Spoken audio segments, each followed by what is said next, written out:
Bismillahirrahmanirrahim. Assalamualaikum warahmatullahi wabarakatuh.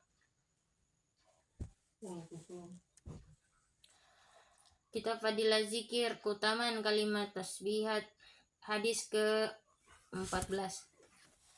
Dari Sayyidina Abu Hurairah radhiyallahu anhu, baginda Rasulullah sallallahu alaihi wasallam bersabda, sesungguhnya Allah Subhanahu wa taala memiliki satu jamaah malaikat yang selalu berkeliling di jalan-jalan untuk mencari ahli zikir. Jika mereka mendapatkan orang-orang yang berzikir kepada Allah Subhanahu wa taala, mereka akan memanggil yang lain, "Kemarilah, inilah yang kalian cari." Maka mereka akan mengurumuni orang-orang yang berzikir tersebut dengan sayap-sayapnya hingga ke langit.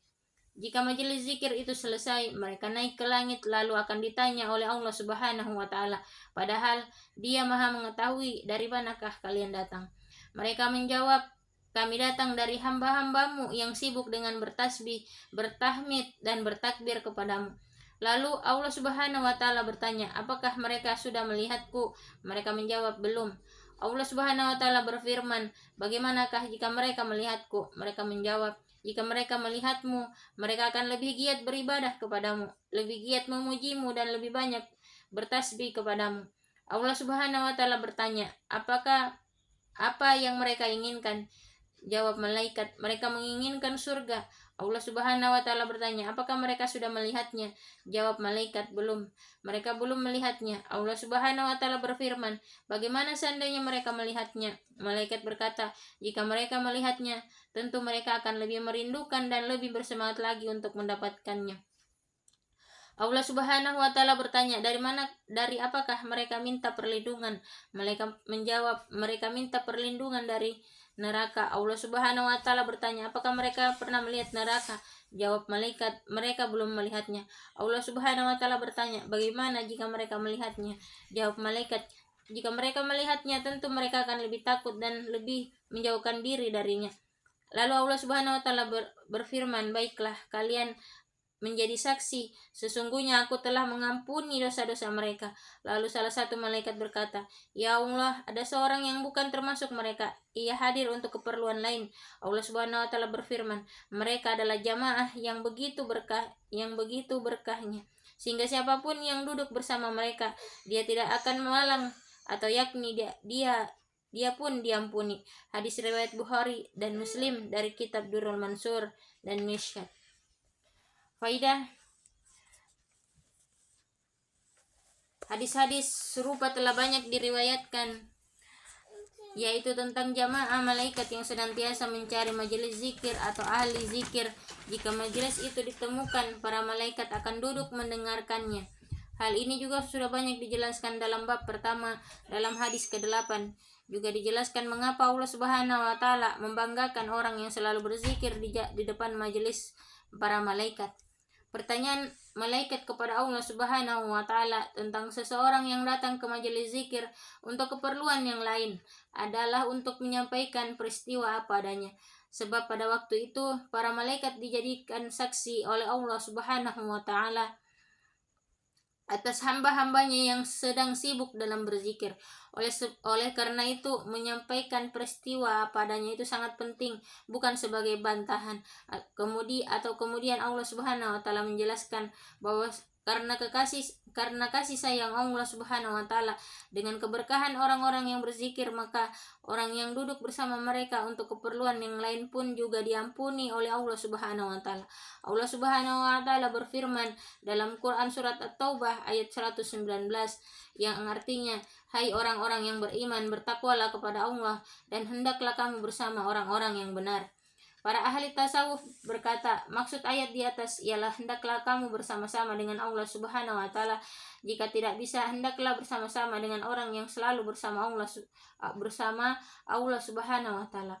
Maksud bersama Allah Subhanahu wa taala adalah seperti yang tertera dalam hadis qudsi yang diriwayatkan Imam Bukhari rahmatullah alaih, yang isinya, jika hambaku mendekatiku dengan amalan-amalan sunnah terus-menerus, maka aku akan mencintainya.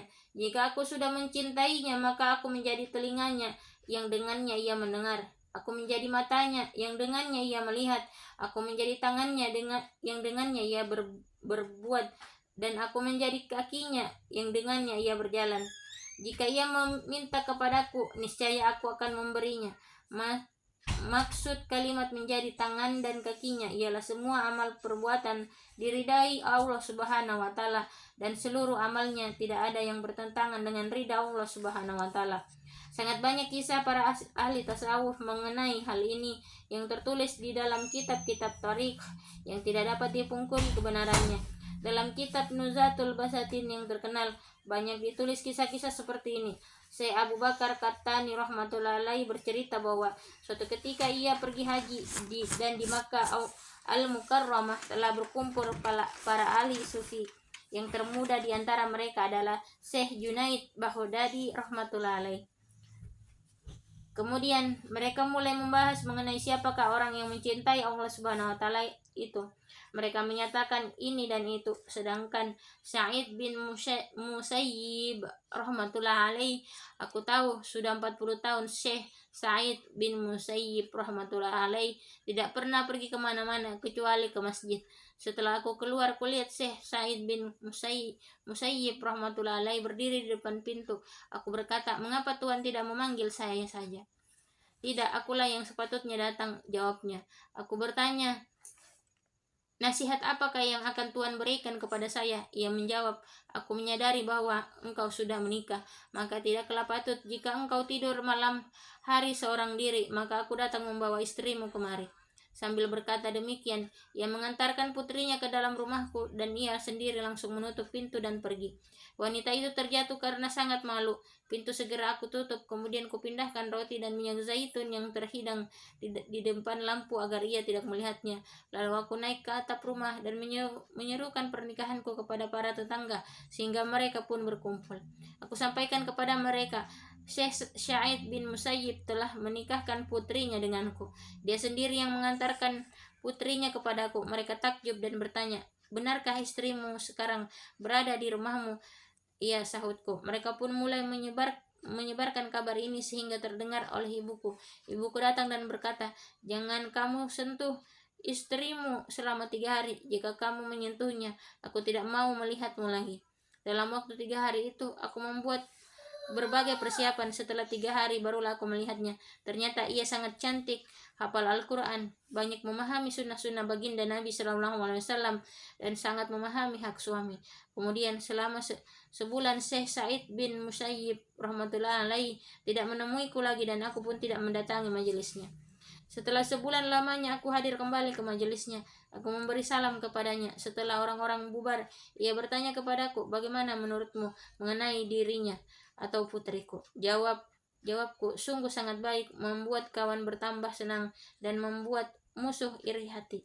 Lalu ia berkata, jika engkau melihat sesuatu yang tidak baik pada dirinya, kamu boleh mendidiknya dengan rotan. Setelah aku pulang, datanglah utusan Syekh Said ke rumahku untuk memberiku uang 20.000 dirham atau kurang lebih 5.000 rupiah India pada tahun 1940 Masehi. Padahal putri Syekh Said tersebut pernah dipinang oleh Raja Abdul Malik bin Marwan untuk dikawinkan dengan putra mahkotanya, yaitu Walid. Tetapi Syekh Sa'id bin Musayyib rahmatullah alaihi menolaknya dengan berbagai alasan, sehingga membuat marah Abdul Malik. Akhirnya, dengan tipu daya sang raja, pada musim dingin, Syekh Sa'id rahmatullah alaihi dihukum cambuk 100 kali dan disiram air 1 gentong.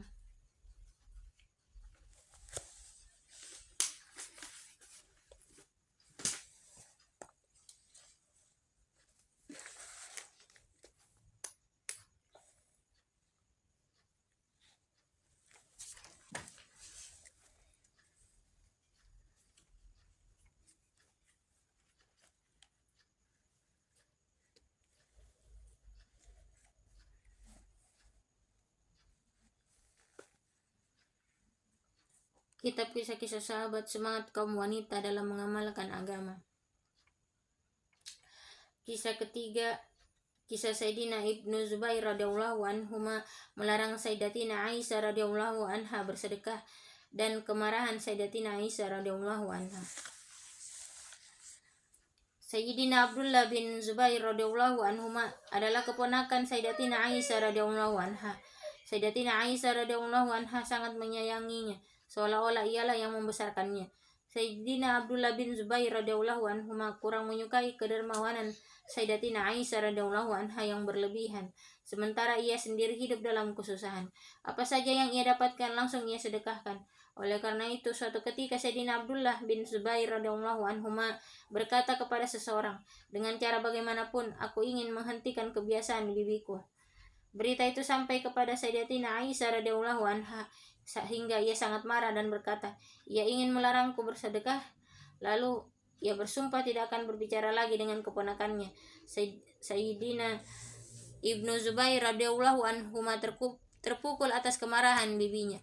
Banyak sahabat mengingatkan Sayyidatina Aisyah radhiyallahu anha agar membatalkan sumpahnya, tetapi ia tetap menolak.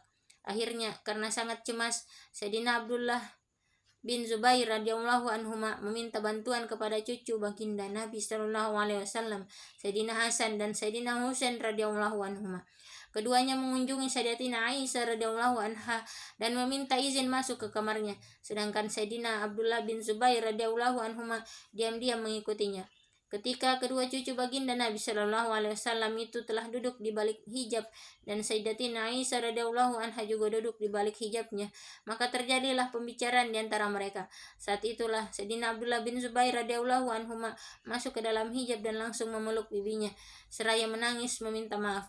Kedua cucu baginda Nabi Shallallahu Alaihi Wasallam itu memintakan maaf untuk Sayyidina Abdullah bin Zubair radhiyallahu anhu dan mengingatkan Sayyidatina Aisyah radhiyallahu anha tentang hadis-hadis baginda Nabi sallallahu alaihi wasallam mengenai larangan memutuskan pembicaraan terhadap sesama muslim dan ancamannya. Setelah dibacakan hadis-hadis itu berulang kali, Sayyidatina Aisyah radhiyallahu anha bersedia memaafkan Sayyidina Ibnu Zubair radhiyallahu anhu. Ia pun menangis terisak-isak dan mulai berbicara dengan Sayyidina Abdullah bin Zubair radhiyallahu anhu.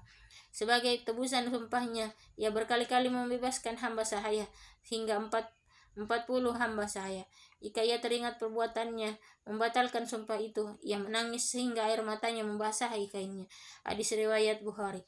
Faidah, keadaan kita saat ini dari pagi hingga sore hari, berapa kalikah kita bersumpah? Kemudian bagaimana pula kepedulian kita terhadap sumpah kita? Jawabnya perlu direnungkan oleh setiap orang, sebab siapakah orang yang selalu berada di samping kita, yang akan mengingatkan kita bagi mereka yang hatinya mengagungkan Allah Subhanahu wa taala dan berjanji dengan nama Allah Subhanahu wa taala, maka ia akan merasa penting menunaikan janji. Tanyakanlah bagaimana hati mereka jika tidak menunaikan janji. Itulah sebabnya jika Sayyidatina Aisyah radhiyallahu anha teringat peristiwa itu, ia menangis terisak-isak. Alhamdulillah tadi kita telah mendengarkan hadis mengenai keutamaan berzikir dan juga kisah-kisah sahabat tentang semangat kaum wanita dalam mengamalkan agama. Semoga apa yang telah kita dengarkan tadi dapat kita kesankan dalam hati dan kita juga diberikan kepahaman, kemampuan untuk mengamalkan dan menyampaikannya. Insyaallah. Kita tutup dengan doa kafaratul majelis. Subhanakallahumma wa bihamdika asyhadu an la ilaha illa anta astaghfiruka wa atubu ilaik. Wassalamualaikum warahmatullahi wabarakatuh.